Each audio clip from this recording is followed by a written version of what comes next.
L'événement qui nous réunit est solennel et historique en ce qu'il constitue une étape importante dans la consolidation des liens séculaires, géographiques et culturels qui unissent nos peuples.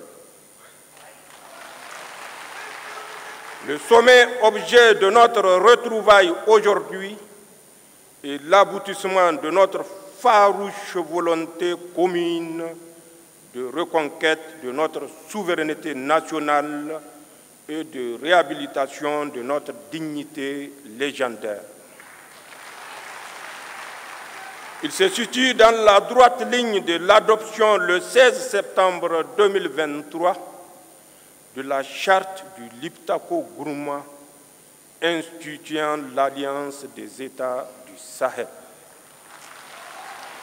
Mesdames et Messieurs, l'approbation formelle du traité portant création de la Confédération Alliance des États du Sahel AES consacrera ainsi l'aboutissement des aspirations de nos populations à sceller sur le socle de notre espace sahélien une union d'États partageant les mêmes défis et les mêmes ambitions, en un mot, le même destin. En effet, la formation de l'Alliance des États du Sahel a déjà permis d'édifier autour du Burkina Faso, du Mali et du Niger une coalition solide basée sur une architecture de défense commune et une mutualisation des moyens nourris par une solidarité fusionnelle à l'image de celles manifestées par les autorités et les peuples du Burkina et du Mali face à l'agression armée projetée par la CEDEAO contre le Niger. La constitution de ce front a dissuadé les velléités de déstabilisation de notre pays et je tiens à réitérer mon sentiment de profonde gratitude à l'endroit de mes frères Ibrahim Traoré et Assimi Goïta pour cette preuve manifeste de solidarité agissante. Mon pays vous rend un vibrant hommage pour cette prise de position. Aujourd'hui, ce front constitue le rempart contre lequel s'écrasera tout projet d'agression contre la Confédération de l'Alliance des États du Sahel.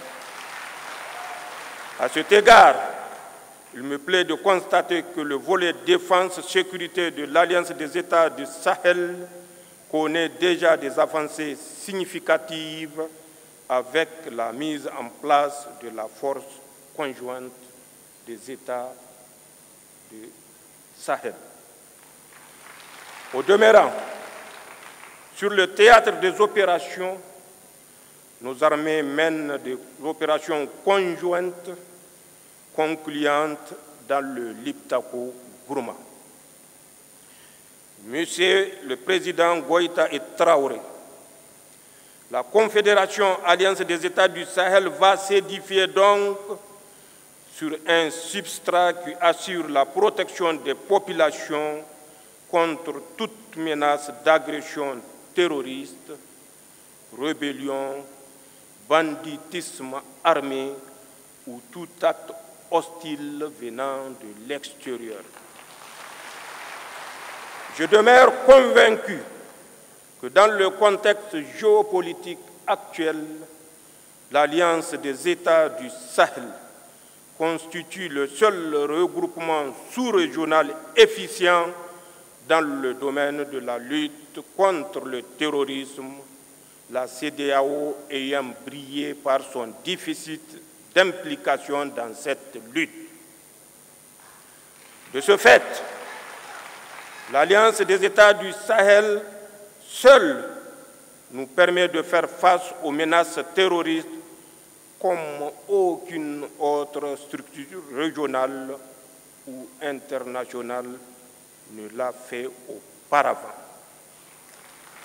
Chers collègues chefs d'État, tout en consolidant cet axe stratégique, il est nécessaire, dans le contexte géopolitique actuel, de coordonner nos actions diplomatiques, tant au plan bilatéral qu'au sein des organisations multilatérales, et harmoniser nos politiques extérieures pour garantir au mieux les intérêts de notre confédération, alliance États du Sahel dans l'arène internationale.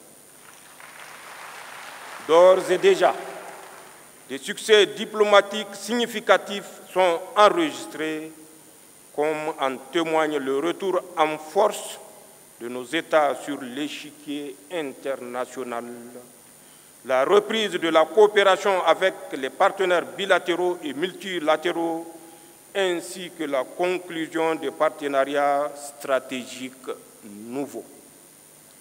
Concernant l'axe développement, il est urgent de créer les conditions d'une véritable sécurité alimentaire dans les pays de l'Alliance et mettre en place le dispositif économique, financier et monétaire nécessaire au financement du développement et à l'investissement productif dans l'espace des États de l'Alliance.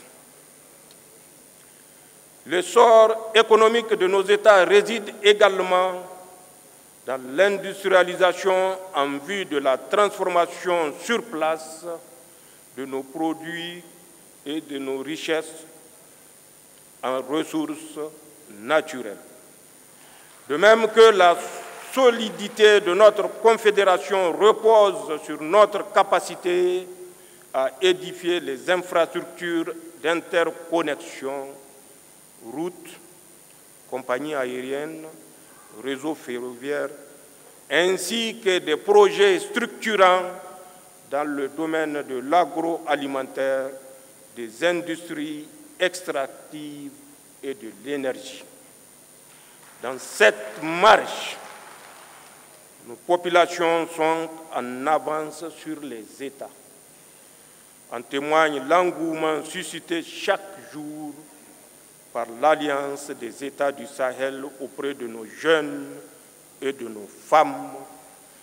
Cet élan populaire constitue le meilleur gage de construction d'une confédération de peuples et non un édifice bureaucratique. Chers collègues chefs d'État, nos délibérations permettront assurément d'adopter l'armature juridique et institutionnelle permettant de donner corps et identité à la Confédération Alliance des États du Sahel. Nos peuples ont irrévocablement tourné le dos à la CEDEAO.